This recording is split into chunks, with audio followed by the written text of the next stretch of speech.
Hi, my name is Pastor Sheena Cameron, And I'm Reverend Gerald Cameron. and this is Word Up, a community where preachers grow. We just want to take this time to thank you so much for liking, subscribing, and watching our videos. Thank you. Please share it with someone who you think might find this helpful, and continue to give us comments because we do get back with you in a timely fashion. This week, we are reading Luke chapter 12, verses 13 through 21. The parable of the rich fool. Someone in the crowd said to him, "Teacher, tell my brother to divide the family inheritance with me." But he said to him, "Friend, who set me to be a judge or arbitrator over you?" And he said to them, "Take care. Be on your guard against all kinds of greed, for one's life does not consist in the abundance of possessions." Then he said to them a parable. The land of a rich man produced abundantly. And he thought to himself, "What should I do?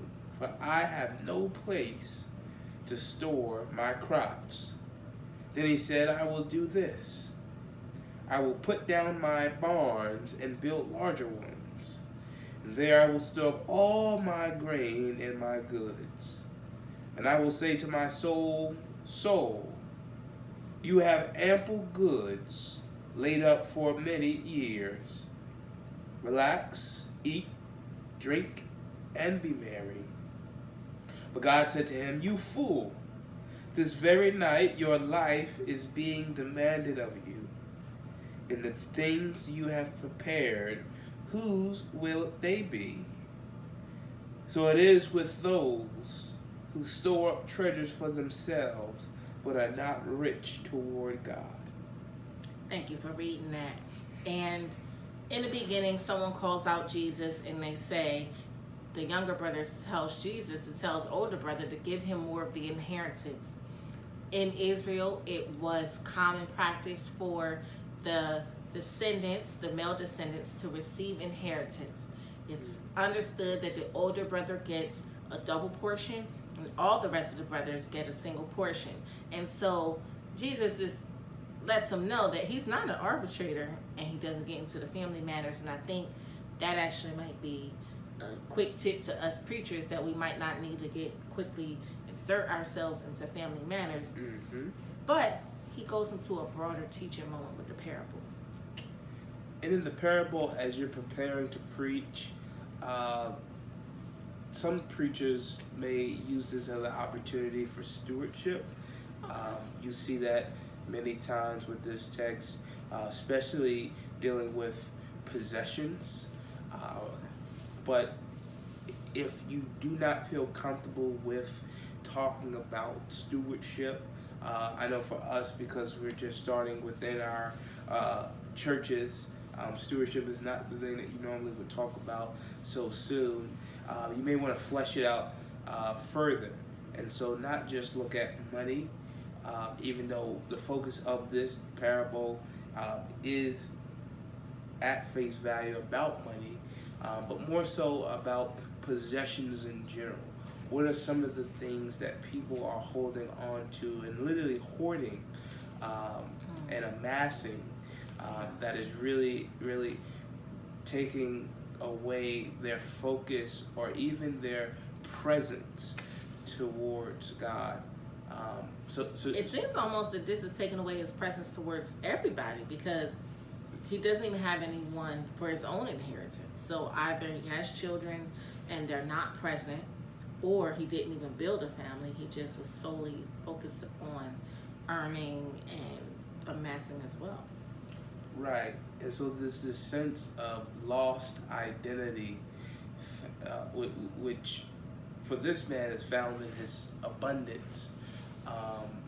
But there's this I statement that I think this parable focuses on, which is a contrast to last week's focus on the Lord's Prayer of us, of community, and this sense of sometimes in abundance, in affluence, in chasing after possessions, we move away from community towards really a singular lifestyle. And so What does it mean to chase after possessions and to chase away God in the pursuit of it?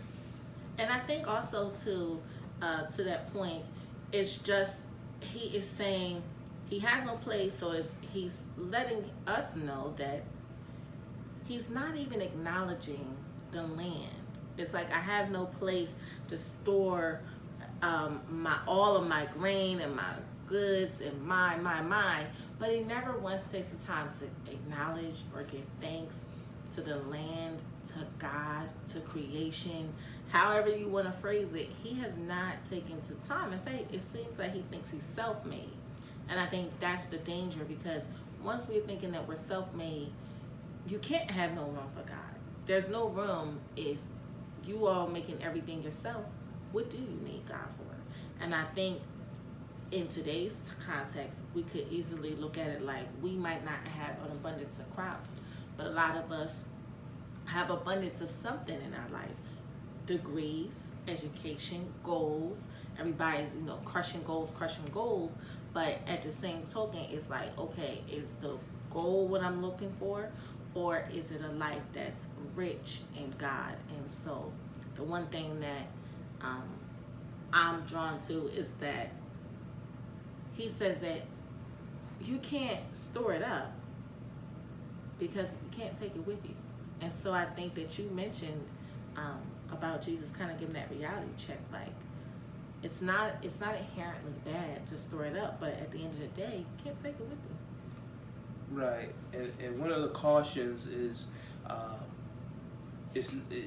when you preach this, don't say that having an abundance is a sin. Right. Because having abundance isn't a sin. In fact, the Bible says that a good father leaves an inheritance for his children. And so it is a blessing to have possessions. It's a blessing to have something to fall back on. Absolutely. But it becomes a curse, and it becomes a greater distraction when those possessions, those things that God has blessed you with,